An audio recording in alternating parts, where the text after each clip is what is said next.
Okay, so real quick I want to go over just the basic tools that you need to get started. I guarantee you probably have 90% of these tools laying around your garage already, and if you don't, I bet your neighbor does, so go bug them.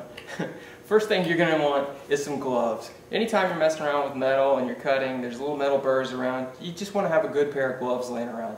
And also, you want to make sure that they're thick enough for you to be able to weld in, but thin enough so you can be able to feel things with your fingertips. You don't need those big gauntlet gloves. You just don't have to have them because they end up getting in the way, and we're not welding anything big and structural here, so we just don't need those big ones. And you can get these gloves for around $5 a piece, whereas those gauntlet gloves, they cost a little bit more. Hammers. Any kind of hammer is going to do. It's great to have an assortment of hammers, and you'll learn as you go further along what you can use different hammers for. It's kind of funny what you end up using them for. But any kind of hammer is going to do, just something to bang some metal around in case it gets stuck. C-clamps. It doesn't have to be C-clamps, but I recommend C-clamps more than any because these are very, very cheap. You can find them anywhere, and they're just wonderful clamps. They last forever. Now these clamps are brand new. I just got these puppies a week ago, and I haven't even used them yet, but I bought them for $1.50. I mean, $1.50. You can't go wrong with that. And you're probably going to see these in garage sales a lot too. And also like little dollar tool stores, places like that. They have tons of these things, and they're great. Anytime you can get clamps, pick them up because you will always need more and more clamps. You'll be amazed at how many more clamps you're going to end up needing even when you're using all of them. The next thing is an adjustable wrench. You're going to need an adjustable wrench, especially if you're welding with gas, because you'll need the wrench to tighten the regulator onto the gas tank, and you need a large adjustable wrench. This is a 10-inch adjustable wrench, but you need at least this size adjustable wrench. And if you're not welding with gas, it's still a good thing to have around because you can use this to pry metal apart, especially if you weld it to your table, which believe me, happens a lot, or if you just need it to hit something. And of course you need a tape measure. Any kind of tape measure is going to do. Usually I like to use the 25 to 30 foot tape measure just because it's plenty of tape. Occasionally I've used 10-foot tape measures for smaller things, but you know, it's a tape measure. You can pick these up anywhere. Next thing is you're going to need a square. Any kind of square is going to do. If you're doing mostly smaller projects, a little small square like this is going to work fine. If you get into larger things like tables and end tables and railings, you're going to want to get something a little bit bigger. But again, these things are very, very inexpensive. As a matter of fact, I believe that this square actually costs more than this square. I think this square cost me like $5. Next thing, if you're going to have your own welder, you want to have a good pair of wire snips, and that's just simply for the wire that's going to be feeding through. You will get clogged up sometimes, and you're going to have to replace your wire when you run out, and you're going to need a good pair of snips to do that. You don't have to spend a whole lot of money on your snips. You just want to make sure that they're good and sharp, and that you haven't used them on something you're not supposed to use them, and they form teeth in there, because you're going to need to make nice, clean cuts when you use these. That's very, very important. Next thing I recommend is having a grinder. Now, I recommend the grinder simply because there's so many attachments that I put on this that I use on a daily basis. If I could have 4 grinders laying around with different attachments on them, I would just be very happy with that. But instead I have one right now because I'm a little bit of a cheapskate. Grinders we're going to use to cut, we're going to use to finish, we're going to use to clean, we're going to use to put very cool looks on metal, just all sorts of uses for a grinder. And you can pick up a grinder for $40 with all the attachments that you need in one big pack. I mean, $40, you can't beat that. And you can do that if you go to Northern Tool to get them.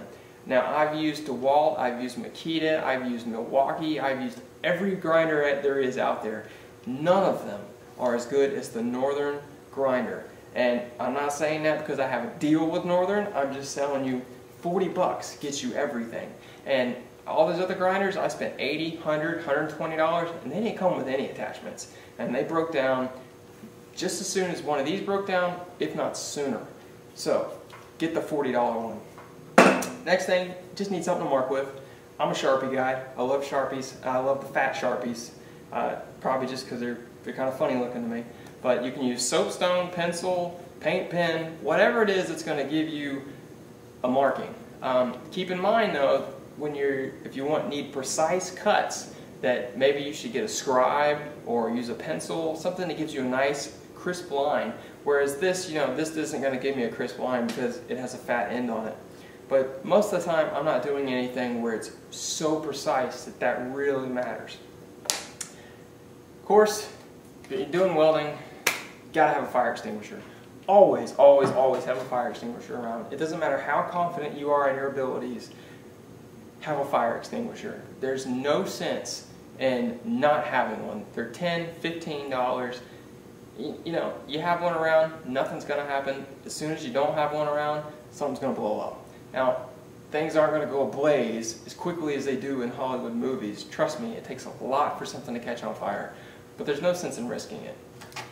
Next, you're going to need a helmet. I use auto darkening helmets. What that means is there's a computer inside of the helmet that at the flick, as soon as it sees the flash of light from the weld, it immediately gets dark. So dark that it's not going to hurt my eyes. And then as soon as the weld is gone, it goes back and I can see. So I could basically work all day long with my helmet down if it wasn't so stuffy in there. Now I'm going to show you a little bit later where you can get really good helmets really inexpensively, but a helmet is something you want to get a good one when you can. But a good one can cost $300, $400, even $500. Now that's a bit much, but if you want something that's all customized and looks all pretty with the flame jobs on it, you're going to spend a little bit more money. But I'm going to show you, if you're not going to be doing welding every day, all day long, there's no sense in having a $500 helmet. But I'll show you where you can get one for $40, $50. That's a really good helmet. And last but not least, you need a welder, of course. Now, if you don't have a welder, you don't worry, because you can go to any kind of tool rental place, or there's even special welder rental places in some areas in bigger cities. You can also go to Home Depot. Home Depots are everywhere, and Home Depot will rent you one for 4 hours. I believe it's $24, and you can rent it for the day for $50, and that comes with everything that you need. Wire, everything. Now usually those don't come with gas. They're usually set up for a flux core, which I'll go into that later to explain to you what flux core wire is. It's basically just wire that doesn't need gas to weld. But if you need a mask, they'll give you a mask. It's not going to be a nice auto darkening mask, but it's going to be a mask, and it's going to get you welding, and it's going to get you welding quick. You will have to leave a deposit, probably about, I think it's about $100, but you get that deposit back just as soon as you return the welder in good condition. The good thing about renting welders, if you don't have much experience with welders, is they take care of it. They clean it. If there's any problem with it, they fix it. Now that's a wonderful thing when you're just getting started. So this is basically it. Most of this you probably already have, and if not, it's really easy to find. You can go to junk stores and find a lot of little hand tools. You can go to garage sales and find a lot of little hand tools. I can't tell you how many hand tools I've gotten in garage sales, and for $5, $10.